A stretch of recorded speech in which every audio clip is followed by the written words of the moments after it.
Hi there crafters, Louise with you today, sharing my first challenge for you for the month of September, and this month is all about paints and inks.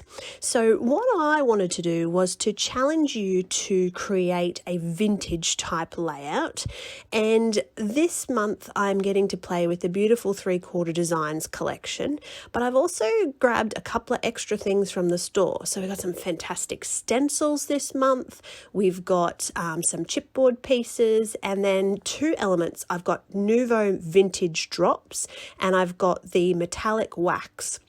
So having a look at this collection, I've just unpacked all of that for you.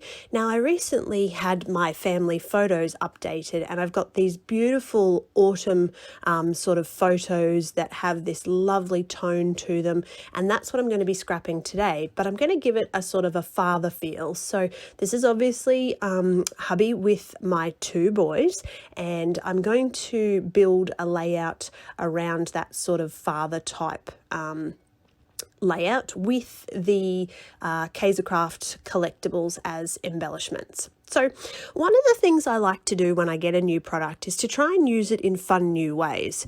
So I'm actually going to use the Nuvo drops with my spatula through the stencil, and I didn't actually practice this before I started, which I would normally try to do just in case it went completely wrong, but I was lucky enough that it managed to turn out quite nicely.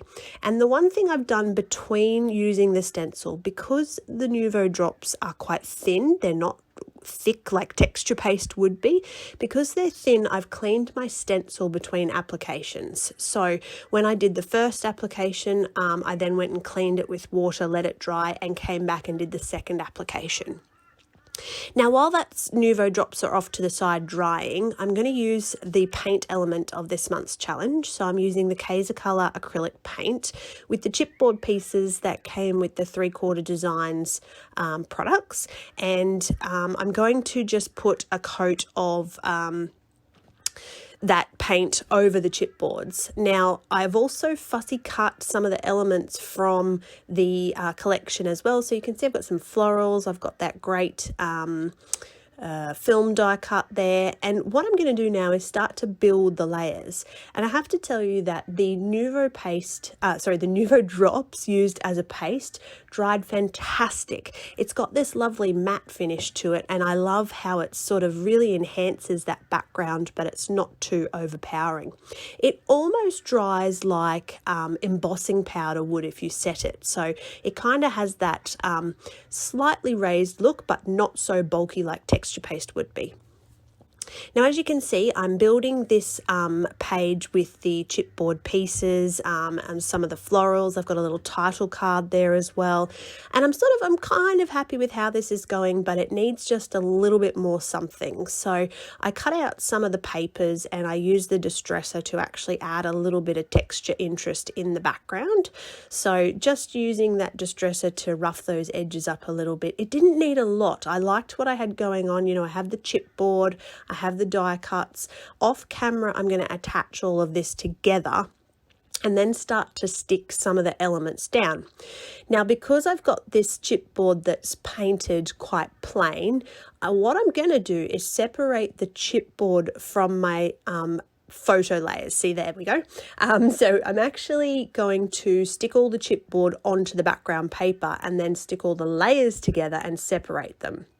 Now I'm using that wax just with my finger to actually enhance the chipboard pieces, so to help them not blend into the background. I'm just spreading a little bit of that gold metallic paste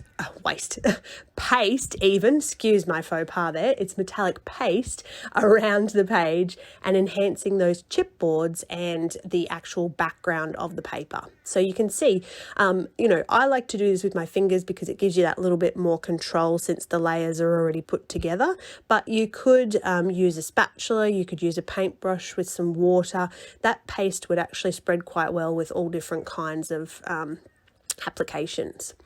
All right, this is looking good. I'm quite happy with this. The last thing I'm going to do is I'm going to add some splatter into the background. This brings in the paint element again, but it also just adds a little bit of interest and helps to break up that busy background.